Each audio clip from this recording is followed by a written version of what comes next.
Advocate ng good governance with Mayor Vico Soto nagkasama. Yan ang pag-uusapan natin patungkol sa kinabibiliban, hinahangaan at pinakamahusay na punong lungsod para sa akin sa buong bansa. Ngayong araw po yan ng Huwebes, May 29. Pero bago natin umpisa niyan mga kaparokya ay humihiling ako na pakisubscribe ang aking YouTube channel, paki-like and share na din po mga kaparokya para mas dumami pa po ang makapanood ng content natin. Maraming salamat po sa inyo mga kaparokya at special thanks nga po pala sa lahat ng solid viewers natin na OFW. Sobrang na-appreciate ko po kayo mga kaparokya. So yun yung mga kaparokya, magandang balita to para sa lahat ng nagnanais na magkaroon po ng mabuting paggugobyerno sa ating bansa. Dahil nagkasama lang po ang ilan sa mga mayors na advocate po ng good governance para mapag-usapan ang kanilang gagawin in their next term. So may kita dito sina Mayor Joy Belmonte of Quezon City, Benji Magalong of Baguio City, and Mayor Vico Soto of Pasig City. Ang tatlo po ang ilan sa pinakamahusay na mayors dito sa bansa. So basahin natin po ang post na ito ng Mayors for Good Governance na may 25,000 followers. Ngayong araw nagpulong ang ilan sa ating M4GG convenors na sina Mayor Benji Magalong, Mayor Joy Belmonte at Mayor Vico Soto. Napag-usapan ng ating tatlong convenors ang nagdaang halalan at ang kanilang paghahanda sa kanilang bagong termino. Gayun din, napag-usapan din nila ang pagpapalakas pa ng Mayors for Good Governance, pagcapacitate sa mga miyembrong alkalde at kanilang LGUs at patuloy na pagsusulong ng mga advokasya nito. Naipanalo natin ang mabuting pamamahala, ngunit tuloy-tuloy ang ating trabaho upang tunay na maramdaman ito ng ating mga kababayan. Sumama na sa ating krusada. #Mayors for Good Governance. So yun nga mga parokya, napaka-solid nito dahil magkakasama ang tatlo sa mahuhusay na mayor dito sa bansa. Mayor Benjamin Magalong, for the people who don't know, he is the mayor with a brave heart. Bakit kanyo mga kaparokya? Because he is not scared to expose the corruption in our country. Talagang hindi siya natakot na sabihin ang katiwalian na ginagawa po ng mga opisyales dito sa bansa. And maayos din naman po ang pamamalakad nito sa lungsod na kanyang pinaglilingkuran. Sa mga hindi po nakakaalam, bago po ito naging alkalde, ay dati po itong police general.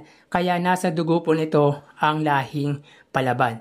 Mayor Joy Belmonte of Quezon City, sa pagkakaalam ko mga kaparokya, ang lungsod po namin dito sa Quezon City ang pinakamayamang lungsod sa NCR. Under her term mga kaparokya at pinagbawal nito ang paggamit ng plastic sa syudad, which is one of the good things dahil malaki ang epekto ng plastic sa kalikasan. Ito po ay nagsasanhi po or cause of flooding or pagbaha. At syempre, ang programa nito na libreng sakay. Yes, mga kaparokya, hanggang ngayon po may libreng sakay po ang Quezon City mula po noong pandemic. And of course, Mayor Vico Soto. Di naman po alintana kung paano magtrabaho ang butihing mayor. Lilinis ang Pasig mula sa loob ng City Hall, like mga kickback, palakasan system, procurement of course, at pati sa kasulok-sulukan ng barangay. Nililinis nito through Oplan Kaayusan. In-improve ang health system sa Pasig. Of course, maraming beneficiary ng local pension para po sa mga senior citizen. Dumoble ang bilang ng scholars. May programa po para sa mga Muslims, PWD, solo parent, at wala pong muka sa bawat proyekto na ginagawa po nito. At marami pa pong iba. At higit sa lahat mga kaparokya, tunay po na nagtatrabaho si Mayor Vico Soto. Anyways, maganda talaga magkaroon ng pagkakaisa ang bawat opisyal ng local government dahil dito po nagsisimula ang kaayusan ng pamamahala. Dahil sila po ang higit na nakakaalam ng problema ng kanilang nasasakupan. At kung lahat ng mayors ay iisa ang layunin, ay mas makikita po natin na tunay po na may pag-asa ang ating bansa.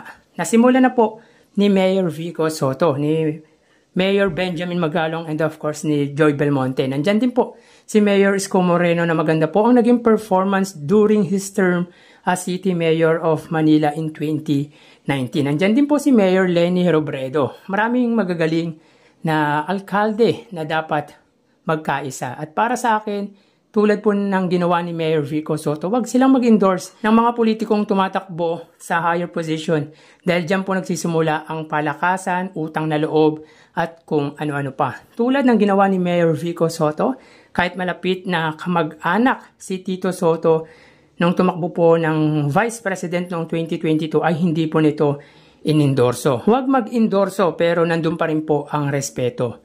Kaya para sa akin, good news ito dahil may nakakita po tayong pag-asa kapag magkakaisa po or nagkakaisa ang mga local government dito sa bansa. So mga parokya, anong masasabi nyo patungkol po dito? Paki-comment naman po sa comment section ng video na ito. So hanggang dito na lang po tayo mga kaparokya. Mag-iingat po tayo palagi. Thank you and God bless.